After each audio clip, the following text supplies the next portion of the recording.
Are you a romance dud or a romance stud? Or okay, are you a romance queen or a romance scream?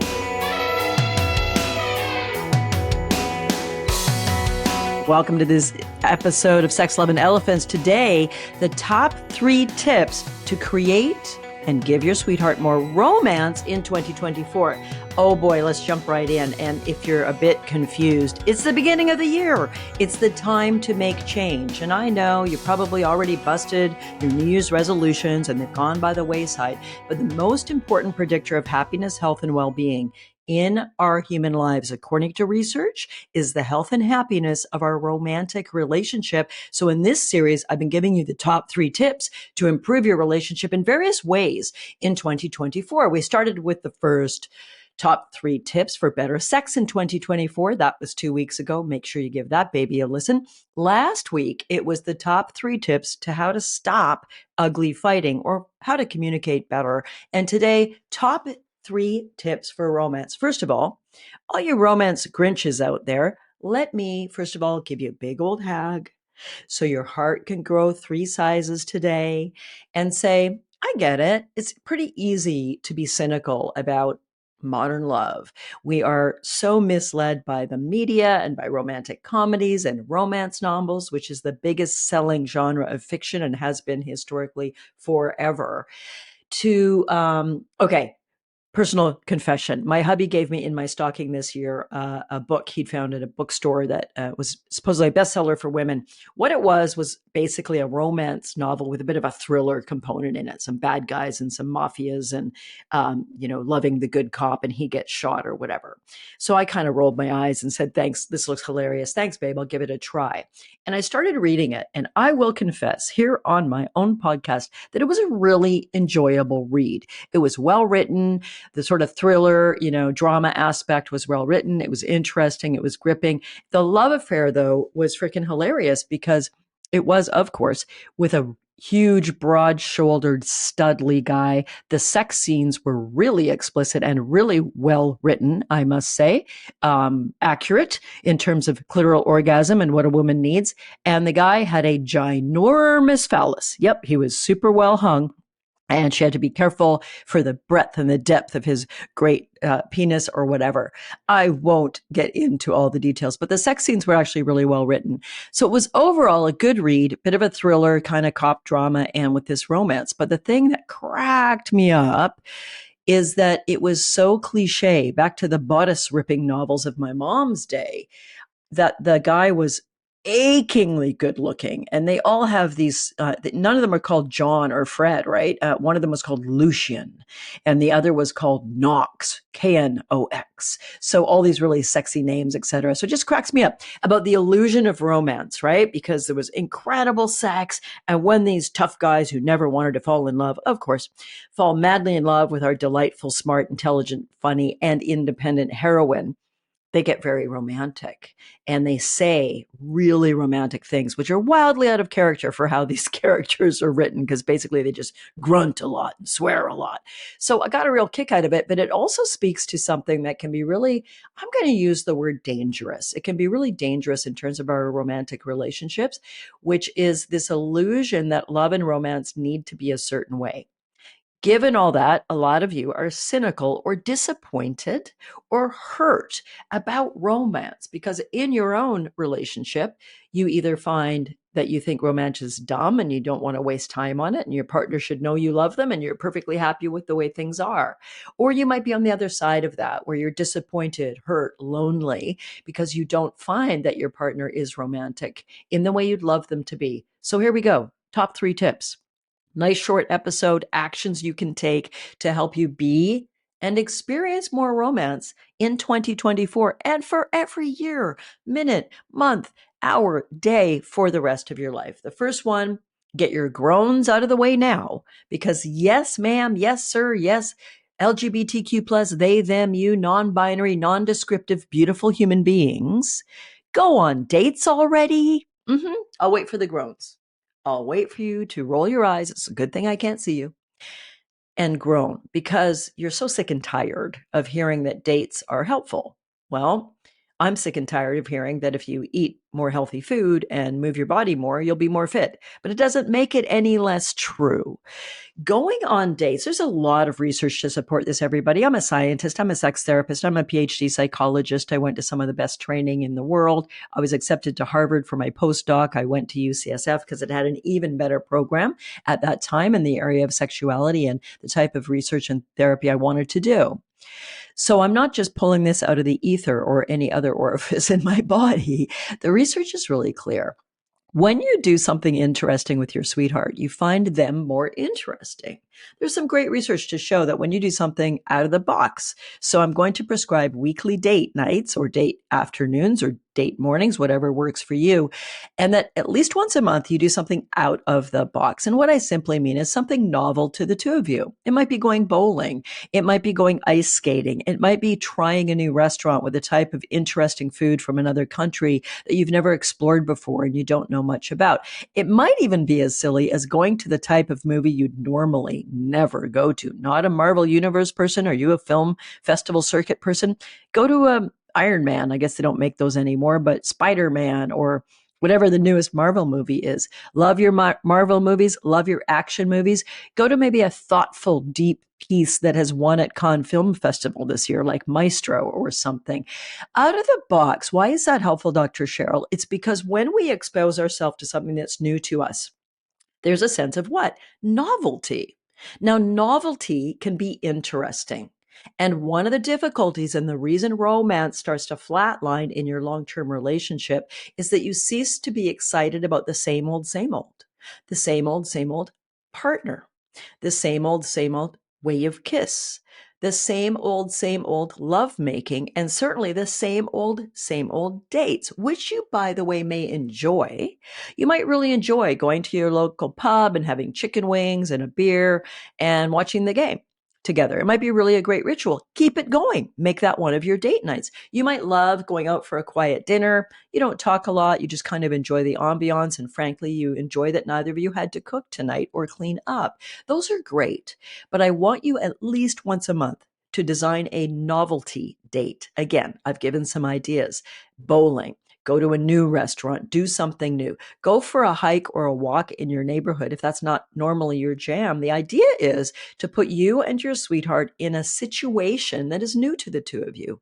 Here's some great findings from research. When you do something with your sweetheart in a new environment, you find your partner more attractive. That's worth repeating. When you do something novel together, when you bring the novelty in by the environment or the quality or the type of date you're having, it makes you feel more attracted to your partner. It makes you see them as more attractive. Don't take my word for it. Go do this. I just ran a challenge in my ongoing monthly group. These are people who've done my 3-month Become Passion program, and they decide to then join an advanced month by month program where we do a lot of activities and we challenge each other to do a lot of things to keep romance alive, to have better sex, and to fight fair and to communicate better. And we just did a 13 days of holiday passion challenge over the holiday season in December. And what it was, my staff and I created 13 challenges for these couples to go do that were holiday themed, a lot of them, whatever you celebrate or however you celebrate. So one couple went to their local gingerbread house competition where families and regular people had made these spectacular gingerbread houses filled with little tiny cats and dogs, and everything in these gingerbread houses had to be edible. So they had to be really creative. You couldn't use glue or little plastic figures or anything like that. They made the little humans and the little animals out of marzipan or whatever. And it was amazing. One of the challenges was to write your partner a love letter and put it in a gift, or if you celebrate a Christmas stocking, to put it in the Christmas stocking. One of the challenges was to go to a live performance with a holiday theme of some kind. We had couples that went to their local symphony, and the husband bid in a silent auction that one of the prizes was that you got to go on stage with the symphony, and at the end you got to do like the cymbals or something that is pretty simple and someone who wasn't particularly musical could do, but you're up there with the symphony going boom, boom at the right point, right? What a romantic, great date. Others went to their grandchild's Christmas concert, but they went out after for champagne and a conversation on their own. Someone else went to a Christmas Carol concert. Someone else went to a rock concert. Actually, one of them, her husband has just a fun band, and they had a big party at a friend's house and he was playing. So she dressed up like a sexy elf and, was bopping at the front of the stage. What's the moral of the story? These are creative dates. These are out of the box dates. So your first tip of 3 to have more romance in 2024 is to design some out of the box dates. Here's what I want you to do. Very simple. I want your partner to buy into this, get them to listen to this episode.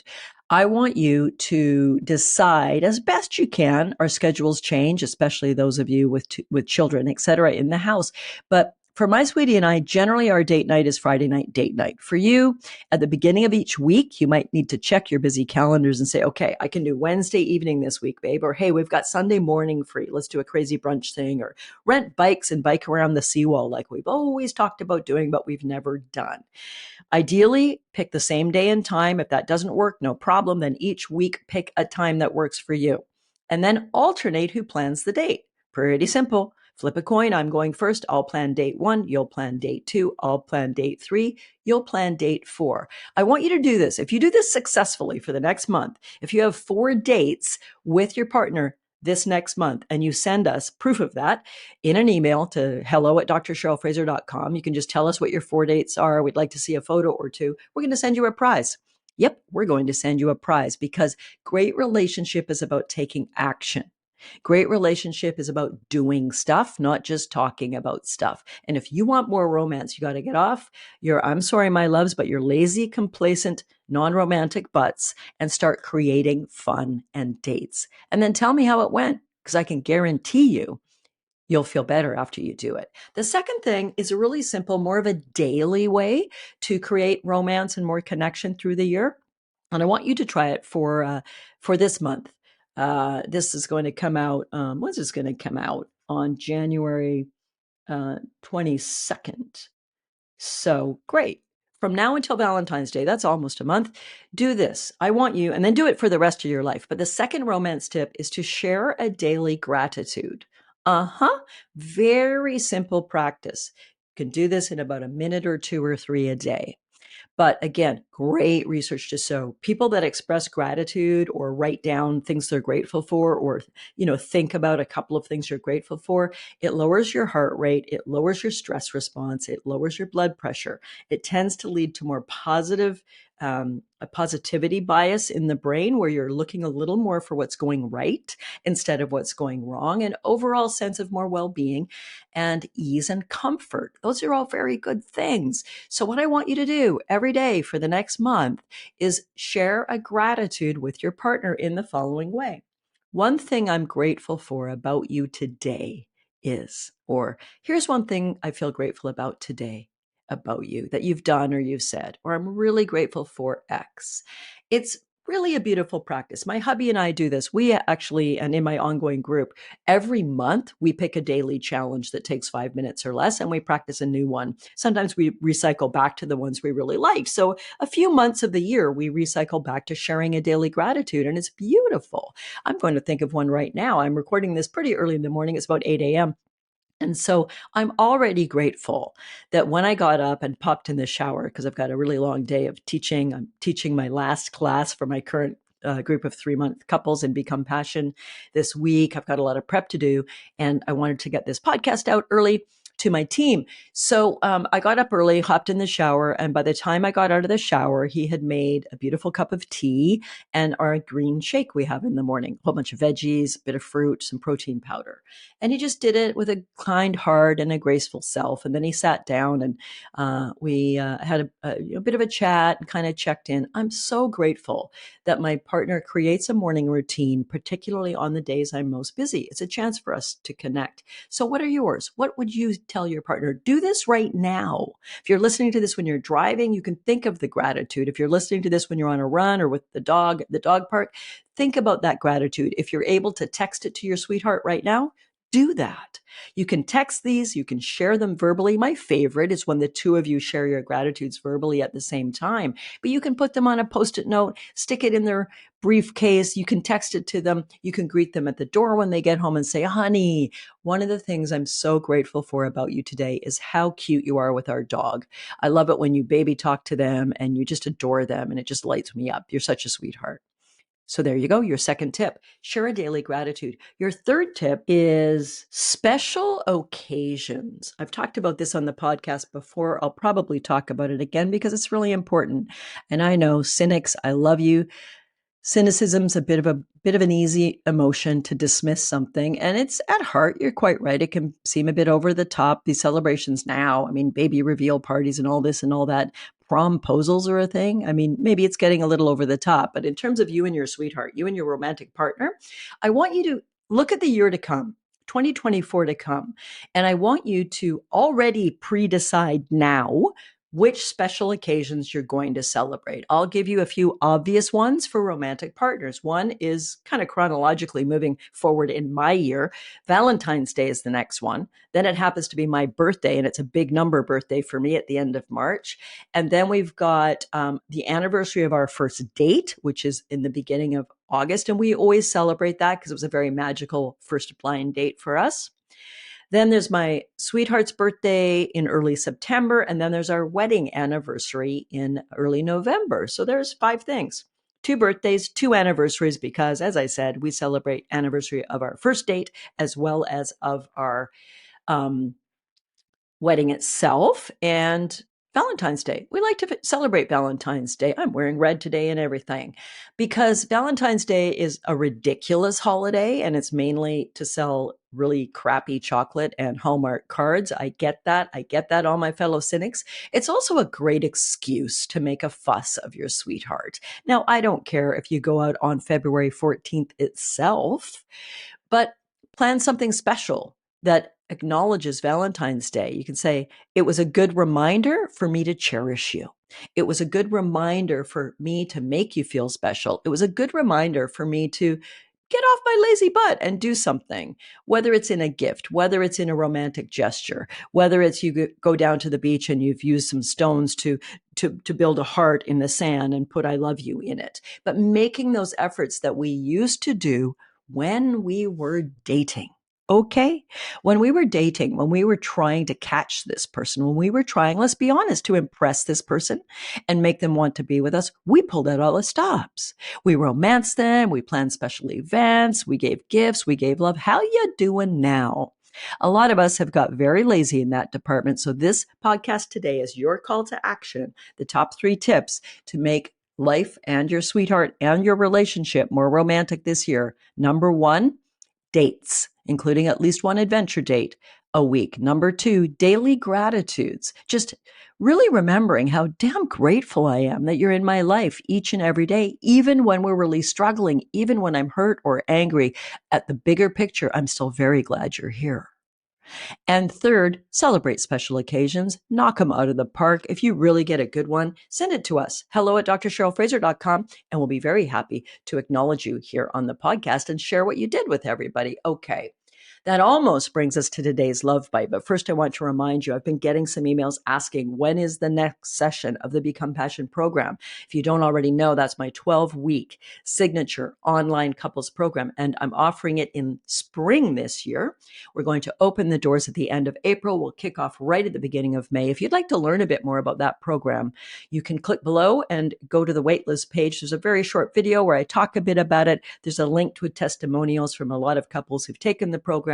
And if you choose to get on the wait list, there's no obligation at all, but it means in April, when we start to open the doors, I teach some very special events. I'll be teaching a 3-hour Zoom workshop for any of you that want to come, entirely free, where I'm going to help you work on your relationship, see where you're strong and where you're weak. And there'll be a couple of Zoom Q&A classes with me as well. And we only offer those to people who are on the wait list that we know are really interested in learning more about what it's like to work with me, whether or not joining the full program ends up being right for you or not. So there you go. Today's love bite. Great relationships are not an accident. We don't fall off the turnip truck and end up in a romantic relationship. Get off your complacent butt and romance your sweetheart this year and every year to come. Thanks very much for joining me. And if you've never reviewed or given me a 5-star review or followed the podcast, I'd really appreciate it if you did, because it helps me find new audiences and help more people. Love, love, love. Back with you next time. Bye for now.